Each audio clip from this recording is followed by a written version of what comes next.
Assalamualaikum warahmatullahi wabarakatuh. Sebelumnya perkenalkan nama saya Nur Ainun Siagian dengan NIM 23042070 dari jurusan Ilmu Administrasi Negara Fakultas Ilmu Sosial Universitas Negeri Padang.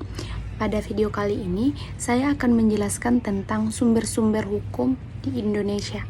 Tugas ini diberikan oleh Ibu Ramadhana Helmi selaku dosen pengampu pada mata kuliah Hukum Administrasi Negara. Berikut penjelasan video dari saya. Hukum administrasi negara adalah cabang hukum yang mengatur hubungan antara pemerintah dan warga negara, serta mengelola pelaksanaan tugas-tugas pemerintah.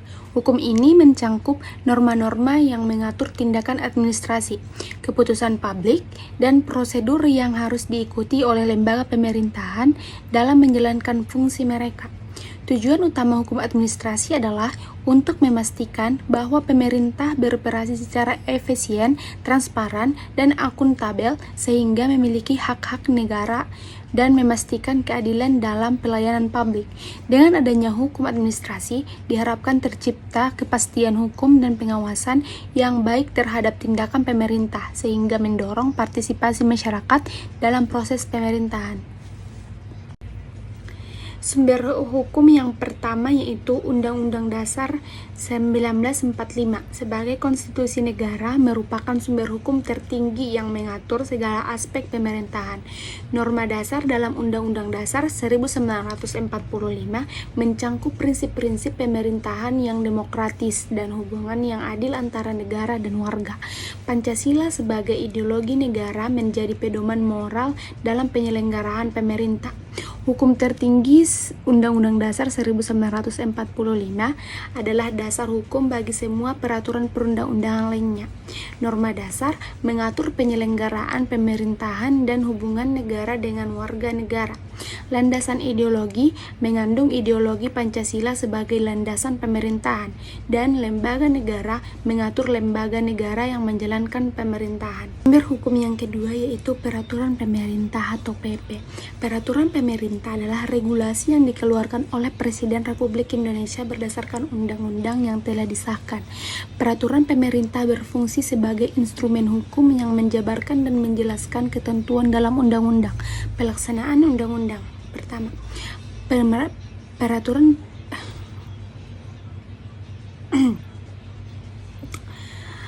yang pertama, pelaksanaan undang-undang. Peraturan pemerintah mengatur cara penerapan undang-undang dalam praktis sehari-hari. Ini mencangkup prosedur operasional, pengaturan teknis, dan langkah-langkah yang perlu diambil untuk memastikan bahwa undang-undang dapat diimplementasikan secara efektif. Dengan adanya peraturan pemerintah, ketentuan dalam undang-undang menjadi lebih jelas dan mudah dipahami oleh pihak-pihak yang terkait. Yang kedua, kewenangan menteri. Peraturan pemerintah juga memberikan kewenangan kepada menteri untuk melaksanakan tugas dan fungsi tertentu. Melalui peraturan pemerintah, Presiden dapat menerapkan peran dan tanggung jawab menteri dalam melaksanakan kebijakan yang diatur dalam undang-undang. Kewenangan ini memungkinkan menteri untuk mengambil tindakan yang diperlukan dalam lingkup tugas mereka, termasuk penerbitan peraturan lebih lanjut yang mendetail. Yang ketiga, pelaksanaan kebijakan. Peraturan pemerintah dapat mengatur pelaksanaan kebijakan yang telah ditetapkan oleh undang-undang. Ini termasuk rincian mengenai bagaimana kebijakan tersebut diimplementasikan, siapa yang bertanggung jawab, dan mekanisme pengawasan yang diperlukan. Dengan demikian, peraturan pemerintah berperan penting dalam memastikan bahwa kebijakan yang dikeluarkan oleh pemerintah dapat dilaksanakan dengan baik di lapangan. Sumber hukum yang ketiga yaitu Peraturan Presiden atau Perpres. Peraturan Presiden atau Perpres adalah regulasi yang dikeluarkan oleh Presiden Republik Indonesia untuk mengatur kebijakan di bidang tertentu. Perpres ini umumnya digunakan untuk mengisi kekosongan hukum yang tidak diatur oleh undang-undang atau peraturan pemerintah. Yang pertama, kebijakan Presiden. Perpres dapat digunakan untuk mengatur kebijakan yang langsung dijalankan oleh Presiden. Ini memberikan Presiden fleksibilitas untuk merespon kebutuhan yang mendesak atau situasi yang memerlukan tindakan cepat tanpa harus menunggu proses legislasi yang panjang. Misalnya, dalam situasi darurat atau untuk inisiatif strategis, Perpres bisa segera diterbitkan. Yang kedua, pelaksanaan undang-undang dan peraturan pemerintah. Perpres juga dapat mengatur pelaksanaan undang-undang dan peraturan pemerintah yang telah ada. Artinya, jika terdapat ketentuan dalam undang-undang atau peraturan pemerintah yang memerlukan rincian lebih lanjut untuk diimplementasikan, Perpres dapat memberikan penjelasan dan pedoman tambahan. Ini memastikan bahwa semua kebijakan yang ditetapkan dapat dilaksanakan dengan baik dan sesuai dengan maksud awalnya. Yang ketiga, pengaturan bidang tertentu. Perpres sering digunakan untuk mengatur kebijakan di bidang spesifik seperti ekonomi, sosial, lingkungan, atau budaya. Dengan cara ini, Presiden dapat menetapkan arah dan prioritas kebijakan nasional sesuai dengan kondisi dan kebutuhan yang ada. Misalnya, Perpres dapat berfokus pada pengembangan ekonomi kreatif atau perlindungan lingkungan hidup. Sumber hukum yang keempat yaitu Peraturan Menteri atau Permen. Peraturan Menteri atau Permen adalah regulasi yang dibuat oleh Menteri berdasarkan ketentuan dalam undang-undang, peraturan pemerintah, atau peraturan presiden. Permen dirancang untuk memberikan pedoman lebih rinci dalam pelaksanaan kebijakan di bidang tertentu yang dikelola oleh kementerian. Yang pertama, pelaksanaan undang-undang. Peraturan Menteri berfungsi untuk mengatur bagaimana undang-undang dan peraturan pemerintah diterapkan dalam praktik di bidang yang menjadi tanggung jawab Menteri. Ini mencangkup langkah-langkah operasional yang spesifik, prosedur kerja, serta penjelasan mengenai peran dan tanggung jawab pihak-pihak yang terlibat dalam pelaksanaan kebijakan tersebut. Dengan demikian, peraturan Menteri memastikan bahwa ketentuan yang lebih tinggi dapat dilaksanakan secara efektif. Yang kedua, kewenangan Menteri. Peraturan Menteri juga menetapkan kewenangan Menteri dan tugas-tugas bawahan dalam menjelaskan fungsinya. Hal ini penting untuk mengatur struktur organisasi dan memastikan bahwa setiap pegawai kementerian memahami tanggung jawab dan wewenang mereka. Peraturan Menteri menciptakan kejelasan dalam hierarki dan fungsi dalam kementerian, sehingga proses administrasi dapat berjalan dengan lancar. Yang ketiga, prosedur administrasi. Peraturan Menteri dapat mengatur prosedur dan tata cara administrasi di bidang tertentu.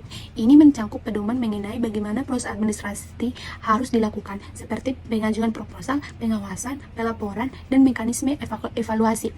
Dengan adanya pengaturan yang jelas, diharapkan semua kegiatan administratif dapat dilakukan secara efisien dan sesuai dengan ketentuan yang Adapun sumber hukum yang kelima yaitu Peraturan Daerah atau Perda. Peraturan Daerah atau Perda adalah regulasi yang dibuat oleh pemerintah daerah, baik di tingkat provinsi maupun kabupaten atau kota. Perda mengatur kebijakan yang berlaku dalam wilayah tertentu dan dirancang untuk memenuhi kebutuhan dan kondisi lokal masyarakat.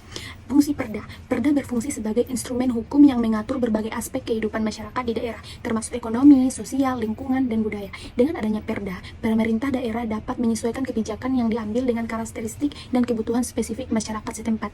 Jenis Perda. Yang pertama, Perda Provinsi. Ini adalah aturan yang berlaku di seluruh wilayah provinsi. Peraturan daerah provinsi biasanya mengatur kebijakan yang bersifat lebih umum dan berdampak pada seluruh daerah di provinsi tersebut. Contohnya, bisa mencakup pengaturan tentang pembangunan infrastruktur, pendidikan, atau kesehatan di seluruh provinsi. Yang kedua, Peraturan Daerah Kabupaten atau Kota. Ini adalah aturan yang berlaku di wilayah kabupaten atau kota tertentu. Peraturan daerah jenis ini lebih spesifik dan berfokus pada isu-isu yang relevan bagi masyarakat lokal. Misalnya, peraturan daerah kabupaten atau kota dapat mengatur tentang pengolahan sampah, izin usaha, atau tata ruang yang sesuai dengan kondisi daerah masing-masing. Baik, yang selanjutnya adalah Keputusan Tata Usaha Negara atau KTUN. Keputusan Tata Usaha Negara atau KTUN adalah keputusan yang dibuat oleh pejabat tata usaha negara yang bersifat individual dan spesifik. KTUN berfungsi untuk mengatur hubungan hukum antara pemerintah dan individu atau entitas tertentu dalam konteks administrasi negara. Individual. Keputusan ini bersifat individual, artinya KTUN hanya berlaku untuk pihak yang dituju, bukan untuk masyarakat umum. Misalnya, jika seorang pejabat mengeluarkan KTUN yang menyangkut izin usaha, keputusan tersebut hanya berlaku untuk pemohon izin tertentu dan tidak untuk semua orang.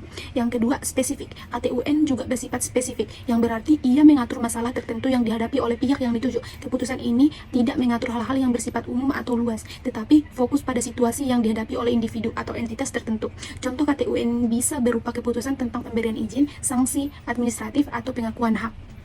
Yang ketiga, pengaturan hak dan kewajiban. KTUN mengatur hak dan kewajiban bagi pihak yang dituju. Dengan kata lain, keputusan ini menetapkan apa yang menjadi hak dan kewajiban individu atau entitas tersebut dalam konteks keputusan yang diambil. Misalnya, jika KTUN memberikan izin, maka pihak yang dituju berhak menjalankan kegiatan yang diizinkan, tetapi juga memiliki kewajiban untuk mematuhi ketentuan yang berlaku.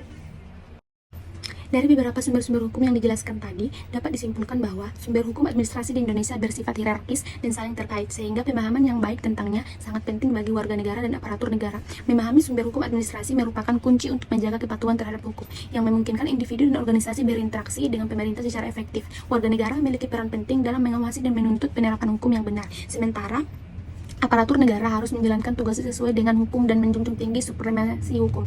Kesadaran akan sumber-sumber ini mendukung terciptanya pemerintah yang efektif, akuntabel, dan adil.